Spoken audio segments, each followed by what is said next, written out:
ज्ञानशाला परिवार में आपका स्वागत है। और मैं आपसे पुनः अपील करता हूं कि जो वैश्विक महामारी है, इसकी भयानकता के बारे में देख करके, इसके विकराल रूप के बारे में देख करके, इससे बड़े बड़े जो देश है वो है जो धराशायी हो गए हैं। तो इन सब को देख करके आपको अपने आप को, अपने परिवार को और अपने आस पड़ोस के लोगों को बचाना है, सुरक्षित रखना है। इस महामारी से आप है जो निजात पा सकते हैं। परंतु यदि एक प्रत्येक व्यक्ति यह सोच ले कि मैं जो कोरोना से जो दूर रहूंगा, या जो लोग हैं वो जो सामाजिक दूरी है वो मैं बना करके रखूंगा, तब तो आप जो इससे पार पा सकते हैं। देश है जो इससे जो निजात पा सकता है, इस समस्या का जो निराकरण कर सकता है। अब हम जो पढ़ रहे थे भाषा, व्याकरण और लिपि, इनके बारे में हमने पढ़ रहे थे। हमने भाषा की उत्पत्ति, विकास, इनकी इकाइयां, हिंदी भाषा की जो बोलियां हैं वो सब हमने पढ़ ली। परंतु अब हम एक ऐसे जो एक बिंदु पर चर्चा करेंगे जो हमारे जहन में हमेशा हमको कहीं कहीं परेशान करता रहता है, हमको तकलीफ देता रहता है। प्रत्येक जो छात्र है, प्रत्येक जो व्यक्ति है, उसके मन में कहीं न कहीं इसके प्रति जो संशय बना रहता है। तो वो जो बिंदु है वो ये है कि जो भाषा है, ये अपन बोलते रहते हैं इनको, भाषा, बोली, मातृभाषा, राष्ट्रभाषा और राजभाषा। ये सुनने में और देखने में एक जैसे ही शब्द लगते हैं, परंतु इनमें अंतर है और इनका हमें जो प्रयोग करते रहते हैं, परंतु हमको खुद को पता नहीं है कि राजभाषा क्या होती है, राष्ट्रभाषा क्या होती है, मातृभाषा क्या होती है। और इनका सबका जवाब हम लगभग एक जैसा ही दे देते हैं। तो इसी जो रोचक बिंदु है, इसी के बारे में हम चर्चा करेंगे। ये भाषा और बोली के बारे में तो हमने पढ़ ही लिया कि भाषा तो होती है कि जो आपका जो माध्यम होता है, अपने मनोभाव को व्यक्त करने का जो माध्यम होता है, आदान प्रदान करने का जो माध्यम होता है, वो भाषा है। इसको हमने पढ़ा है। और जो बोली है, अब बोली भी हमने देखा कि ये जो एक सीमित क्षेत्र में बोली जाती है, इसको हमें जो भाषा है उसका प्रारंभिक रूप मानते हैं। तो ऐसी स्थिति में जो बोली की भी हम जो पढ़ चुके हैं। और मातृभाषा, जिस जगह पर हमने जन्म लिया है, जिस परिवार में हमें जो पले बड़े हैं, वहां पर जो परिवार द्वारा है जो हमको जो शिक्षा, जो हमको शब्द सिखाए जाते हैं, जो हमको बोलना सिखाया जाता है, वो सब मातृभाषा के अंतर्गत आता है। अब जो बड़े महत्वपूर्ण जो शब्द है वो ये है राष्ट्रभाषा और राजभाषा। अब राष्ट्रभाषा होती क्या है, राजभाषा होती क्या है, इसमें आपको अंतर देखिए कि राष्ट्रभाषा होती है राष्ट्र की भाषा। राष्ट्र की भाषा कहने का तात्पर्य यह है कि जो राष्ट्रभाषा होती है वो किसी देश की जो जनसंख्या है, उस जनसंख्या का अधिकांश जो भाग है जिस भाषा को बोलता है वह राष्ट्रभाषा कहलाती है। जैसे कि कोई भी देश, हमारे देश है, अब हमारे देश में 1 अरब 30 करोड़ के आसपास जनसंख्या है, और उसमें से यदि 1 अरब लोग हिंदी भाषा को बोलते हैं तो वह राष्ट्रभाषा मानी जाती है।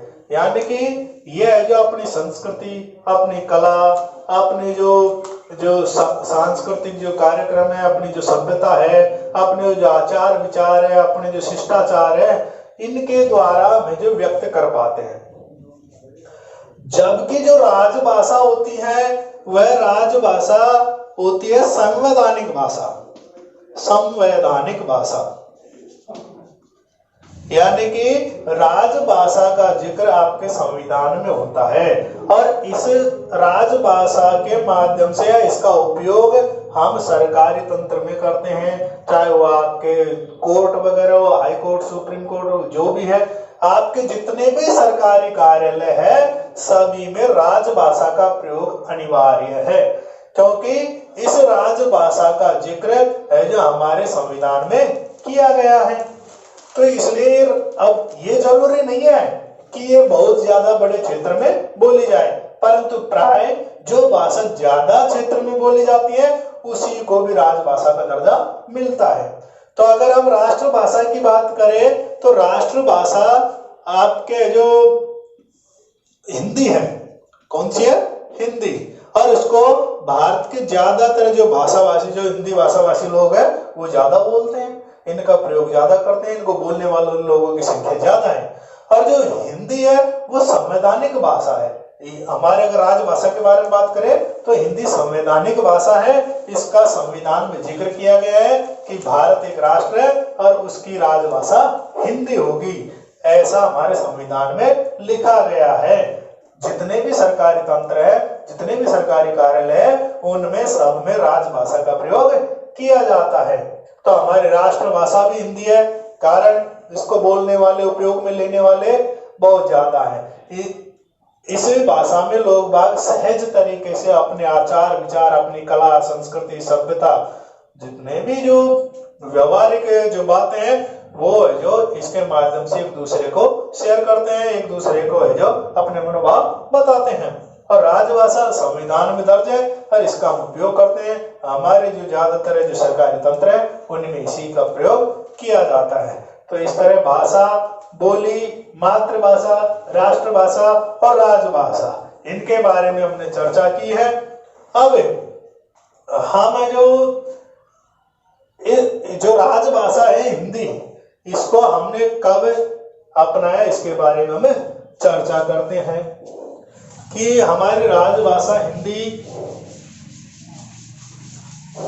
का जिक्र हमारे संविधान में कहां पर किया गया है, उसके बारे में कहां पर चर्चा की गई है, ये हम आपको जानकारी देते हैं, क्योंकि इससे संबंधित भी क्वेश्चन आ जाता है, पूछ लिया जाता है परीक्षा में।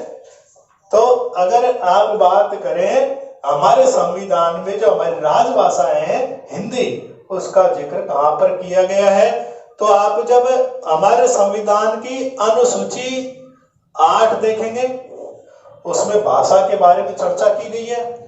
और यदि भाग के अनुसूची तो आप 8 देखेंगे और उसमें 22 भाषाओं का जिक्र किया गया है। और यदि आप भाग देखेंगे हमारे जो संविधान का जो भाग 17 है उसमें जो इसकी चर्चा हुई है।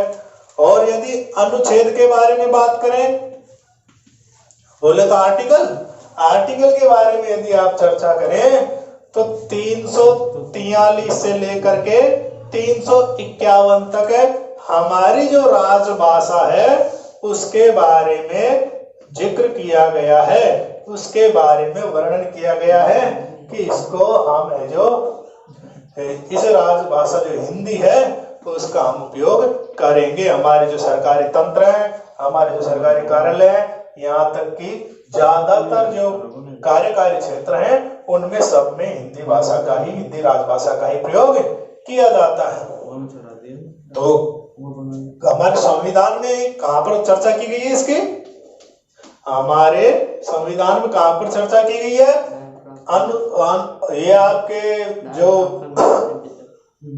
अनुसूची 8 में 22 भाषाओं का जिक्र है, भाग 17 में इस राजभाषा का जिक्र किया गया है।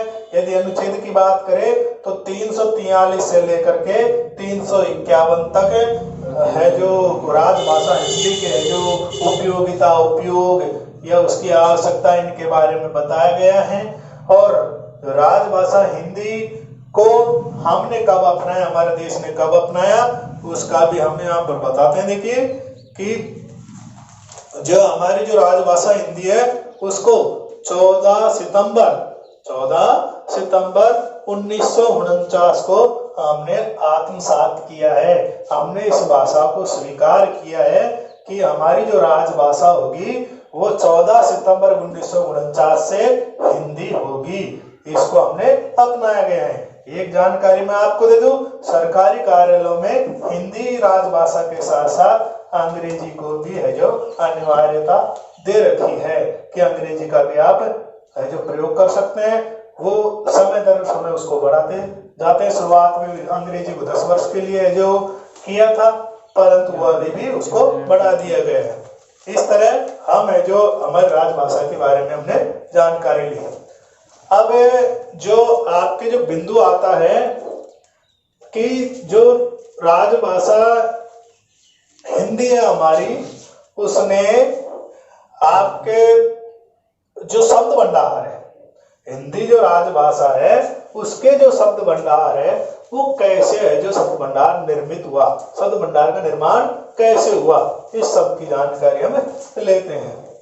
कि जो वास्तव में देखे जाए तो विश्व की जितनी भी भाषाएं हैं उनका स्वयं का शब्द भंडार तो होता ही है, परंतु वो कालांतर में किसी अन्य संस्कृति या अन्य सभ्यता या अन्य जो भौगोलिक क्षेत्र के जो लोग हैं उनसे जब संपर्क में आते हैं, अलग आचार विचार वाले लोगों के संपर्क में आते हैं, अलग अलग जो धर्म वाले लोग हैं उनके क्षेत्र संपर्क में आते हैं, तब है जो उनके शब्दों में कुछ भिन्नता आ जाती है, तब है जो कहीं कहीं उनका शब्द भंडार है जो बढ़ने लग जाता है। तो यदि देखो ये अच्छा क्वेश्चन है, हिंदी का शब्द भंडार कि हिंदी ने अपना शब्दकोश कैसे बनाया। अब आपको हमने प्रारंभिक वीडियो में बताया कि जो हिंदी है वो ये जो भाषा है, ये हिंदी भाषा है, ये इसकी मूल भाषा आपकी संस्कृत है। इसके बाद में जो पाली आई, प्राकृत आई, अपभ्रंश आई और उनसे जाकर के फिर हिंदी का निर्माण हुआ है, हिंदी भाषा की उत्पत्ति हुई है। तो मैं एक उदाहरण के माध्यम से आपको बताना चाहता हूँ कि जैसे कोई छोटा बच्चा होता है, वह जो जब शैशवावस्था में आता है, जब पैदा होता है, जब शैशवावस्था में आता है तो शैशवावस्था की क्रियाकलाप वो करता है और शैशवावस्था वाले अन्य जो बच्चे हैं शैशवावस्था के उनके साथ वो जो क्रीड़ाएं करता है या फिर देखता है उनको। फिर शैशवावस्था से वो बालक अवस्था में आता है, बालक अवस्था से वो फिर युवावस्था में आता है, किशोर अवस्था में आता है और ऐसे उसकी अवस्थाएं बढ़ती जाती हैं। परंतु जो उसकी स्टेज बढ़ती जाती है, जो जो उसका विकास होता जाता है, तो अपने जो समकक्ष जो बालक हैं, जो अपने समकक्ष या हम साथी हैं, उनके अनुसार वो जो व्यवहार करने लग जाता है और उनके जो शब्द है उनको अपनाने लग जाता है। तो शुरुआत में आप देखेंगे कि बच्चे की जो शब्द भंडार है वो बहुत कम होता है। वो एक शब्द या 2 शब्द के वाक्य बोलता है, हाँ ना जी हाँ, ऐसे शब्दों का वो प्रयोग करता है। परंतु जो जो वो बढ़ता जाएगा, जो जो उसकी उम्र बढ़ती जाएगी, जो जो आगे की कक्षा में जाता जाएगा, अलग अलग छात्र छात्राओं के साथ वो है जो अपने आप को है जो उनके साथ बातचीत करता रहेगा, तो वो है जो अपने शब्दों का भंडार करने लग जाता है और एक ऐसा समय आता है कि वो परिपक्व रूप में हमारे सामने आ जाता है, क्योंकि वो धीरे धीरे सीखता जाता है। तो यहाँ पर भी वही है। अब ऐसी स्थिति में उसके व्यवहार में जो बचपन की चीजें जो हमने डाली थी उसके जीवन में, तो वो चीजें हमारे सामने आ जाती हैं और उनको वो भूल नहीं पाता। वो कहीं कहीं उनको है जो अपने व्यवहार में हमको दिखा देता है, उनके हाव भाव के द्वारा हमको पता लगता है कि ये जो बच्चा है इसने ये संस्कार वहां से ग्रहण किए।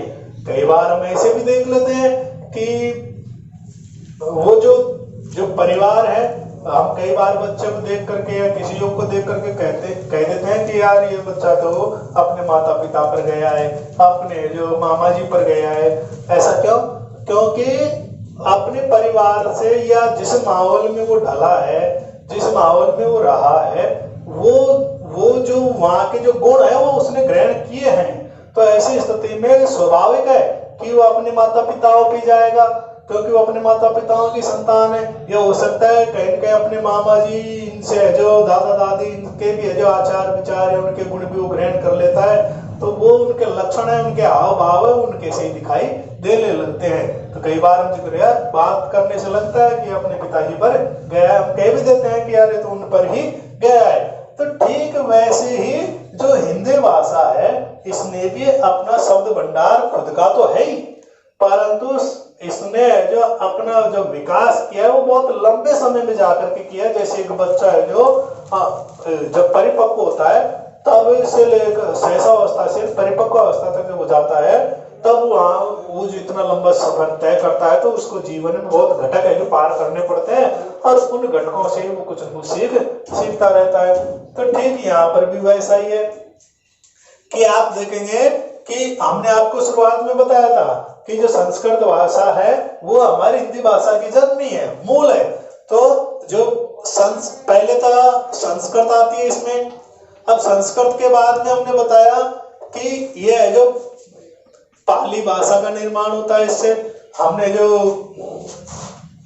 और इसके बाद में प्राकृत भाषा का होता है।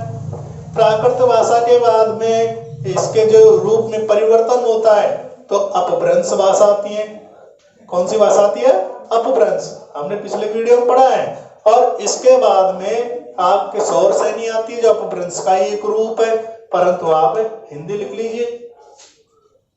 अब आप देखिए जब इतना लंबा समय उसने सफर, देखो ये संस्कृत भाषा लगभग 5000 ईसा पूर्व है जो विकसित हो चुकी थी। तो 5000 ईसा पूर्व तो ये है और 2000 ये हमारे तो 7000 वर्ष ये हो गए। तो इतना लंबा सफर जब तय किया और तब जाकर के हिंदी भाषा का निर्माण आप जो देखते हैं उसका विकसित रूप देखते हैं तो निश्चित ही अब जब इसकी जननी हिंदी भाषा की जननी आप संस्कृत कहेंगे तो स्वाभाविक है कि संस्कृत के ज्यादातर शब्द हिंदी में अपना लिए गए हैं। स्वाभाविक है क्योंकि एक बच्चा है जो अपने माता पिता पर जाता है तो उसकी ज्यादातर गुण है जो बच्चे में आ जाते हैं। तो ठीक वैसे ही यहाँ पर जो संस्कृत है उसके कुछ शब्द हिंदी में लिए गए और जब संस्कृत का काफी समय निकल चुका तो संस्कृत ने अपना परिवर्तित रूप है जो पाली में व्यक्त किया। अब पाली के जितने भी शब्द हैं वो भी है जो ज्यादातर शब्द हिंदी ने अपना लिए।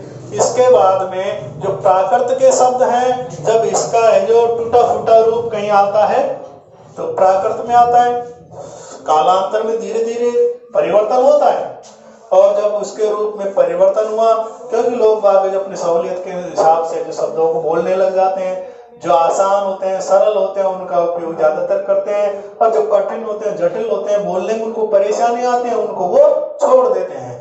तो यहाँ पर भी जब संस्कृत कठिन लगी तो अपने हिसाब से पाली बना ली, फिर समय निकलता गया, फिर उसके रूप में परिवर्तन आया। हो सकता है वो परिवर्तन सांस्कृतिक हो क्योंकि संस्कृति यानी कि कैसे कि जैसे कि दो अलग अलग धर्म के लोग हैं जो आपस में परिणय सूत्र में बन जाते हैं या कहने का तात्पर्य है कि वो है जो विवाह कर लेते हैं तो ये अलग अलग धर्म के होने के कारण या अलग अलग भाषाभाषी होने के कारण उनके शब्द है जो कुछ शब्द जैसे कि कोई हिंदू लड़का है वो अंग्रेज जो लड़की होती है उनसे विवाह करता है तो कुछ शब्द है जो स्वाभाविक है अंग्रेजी भाषा के वो सीख जाता है और हमारी हिंदी भाषा के शब्द कुछ वो सीख जाते हैं। तो वैसे ही यहाँ पर होता है पाली से प्राकृत हुई, प्राकृत से फिर अपभ्रंश हुई, अपभ्रंश से फिर हिंदी हुई और यहाँ तक कि ये तो भाषाओं के बारे में बात करते हैं, एक छोटे छोटे स्तर पे भी तो बोली जाती है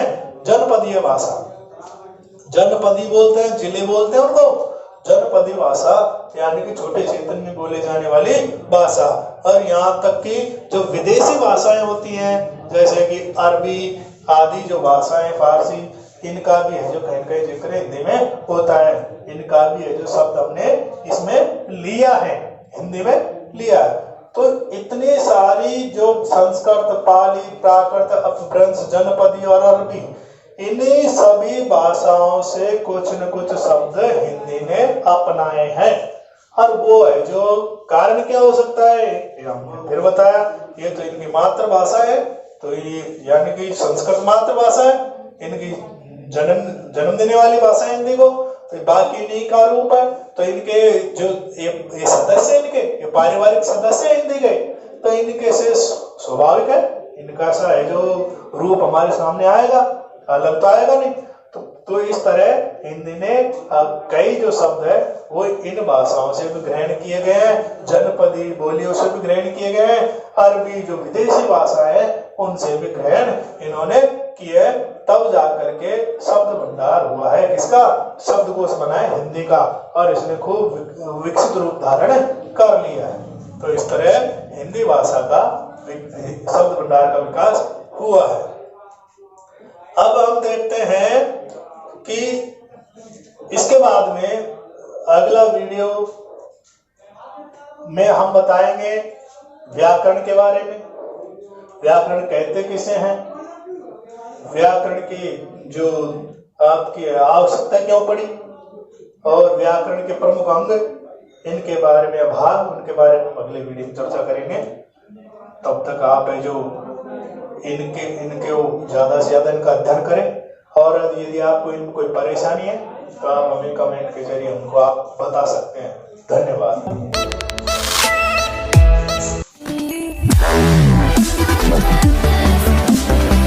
Wow.